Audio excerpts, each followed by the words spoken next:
There are just 10 truly untouchable players in the NFL. Everyone else is replaceable. The league won't say that part out loud. Every Sunday, they sell you brotherhood, slow-motion hugs, and linemen helping each other up. Meanwhile, behind the curtain, it's a cold little spreadsheet world. Salaries, grades, snap counts. Real-life fantasy football, except the players are the ones getting deleted. 7 levels. Every current NFL player fits somewhere on this ladder, whether they like it or not. At the bottom, you're fighting for a locker. At the top, the whole league adjusts to you. We're starting at the basement and climbing all the way to the guys who define the era. This is Level 1.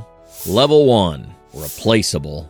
This is the tier nobody admits exists. Level 1 players are technically in the league, but they're not part of a long-term plan. Shane Bocelli is a clean example. He knows the system, runs scout teams smoothly, and says the right things in meetings. Every staff needs that guy, but if he vanished tomorrow, the offense would still wake up and go to work like nothing happened. Tommy DeVito already had that fairy tale stretch. Undrafted spark, surprise starts, fans chanting his name.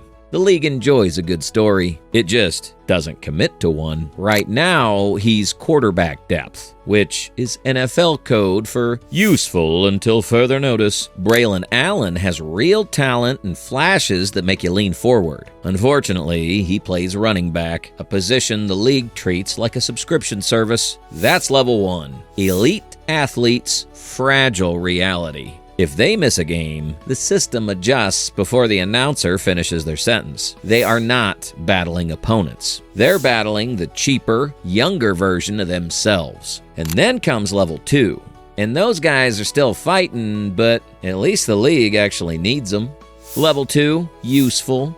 Level 1 is survival. Level 2 is employment. These guys are not fighting for a locker. They have roles. They get real snaps. If they miss a game, you feel it. Just not enough to panic. Aiden O'Connell can run an offense without imploding. He'll hit the open throw, manage the clock, keep things organized. That has real value on Sundays. The issue is the ceiling. Teams don't dream about solid. They live with it while looking for better. Nick Mullins is the emergency pilot who actually lands the plane. When injuries hit, he can operate the system and keep the weak from collapsing. But nobody designs a future around him. He stabilizes chaos. He doesn't eliminate it. Geno Smith is productive, experienced, and clearly capable. The complication is timeline. The league always asks what's next. Even when he plays well, the front office keeps one eye on the future.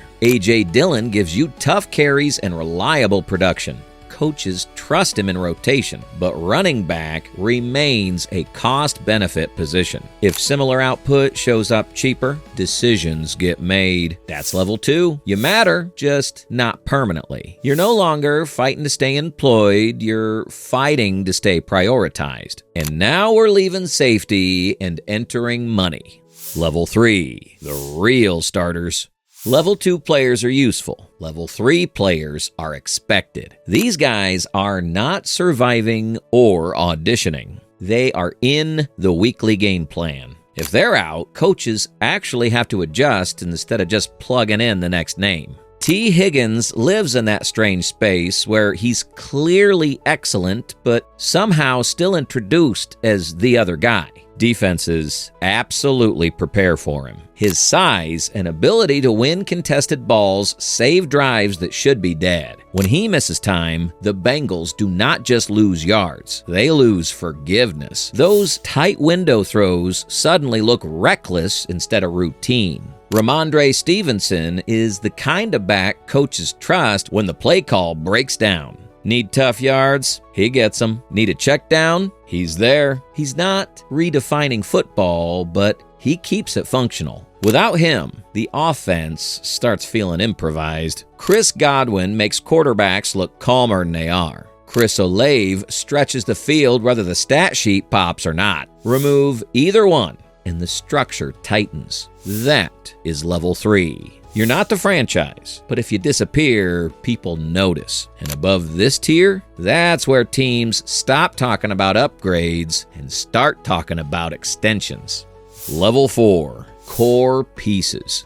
All right, now we're getting serious. Level 3 guys are trusted. Level 4 guys change how the team operates. This is where coaches walk into meetings and say, okay, how do we feature for him this week? Amon-Ra St. Brown is not just another receiver in Detroit. He is the comfort blanket. 3rd and 7, red zone, game on the line. Jared Goff is already looking his way. Defenses know it, the crowd knows it, and somehow he's still open. Take him out, and the Lions' offense suddenly feels like it forgot its Wi-Fi password. Josh Jacobs is the kind of running back you feel on Monday morning. When he gets going, the whole offense leans into that physical identity. Play action works better because defenders are tired of getting hit. He does not just gain yards. He changes the mood. Roquan Smith basically runs the Ravens defense like a middle manager who actually knows what he's doing. He fixes problems before they turn into disasters. And Penei Sewell makes pass rushers reconsider their life choices. When your tackle is winning matches outright, coordinators call play with a little extra swagger. This is level 4. You're not the franchise, but if you leave, the franchise has to rethink itself. Now we're at the tier where GMs lose sleep. Level 5, franchise drivers. All right, now we're in territory where teams say, this is our guy, and they actually mean it. Level 5 is when the roster is shaped around you. The draft picks, the free agents, the scheme tweaks, it all circles back to what you do best. Tyreek Hill was the cheat code in Miami. Safeties line up halfway to the parking lot because if they don't, he's gone. His speed forces the entire defense to stretch, which makes life easier for everyone else. Without him, the Dolphins are still solid. With him, they are terrifying. Nick Bosa is the same idea on defense. Protection meetings start with his name. Offenses slide toward him, chip him, double him, and still struggle. When one edge rusher demands that much attention, the rest of the line eats better. Take him out, and the defense looks a lot more normal. Micah Parsons is basically the Cowboys' pressure plan. They move him around because the whole thing runs through his disruption. Justin Jefferson is Minnesota's passing identity. If he's covered, they throw it away. From here on out, contracts get absurd. Level 6, philosophy breakers. But level 6 is when the league starts rethinking how the sport is played because of you. This is not just dominance. This is making coordinators question their life choices. Aaron Donald lives there. Interior linemen are not supposed to ruin entire Sundays by themselves. He made double teams feel optional and triple teams feel necessary. Offenses sped up their timing just to avoid him. When one defensive tackle forces philosophical adjustments, that is different. Travis Kelce turned tight end into a position that defense treat like a number 1 receiver with a math degree. Christian McCaffrey made coordinators comfortable building entire game plans around a running back who also runs routes like a slot. Level 6 players do not just fit into schemes. They force new ones. But level 7 is different. That's when you stop changing strategy and start defining the era itself. Level 7, untouchables. This is the level where arguments stop.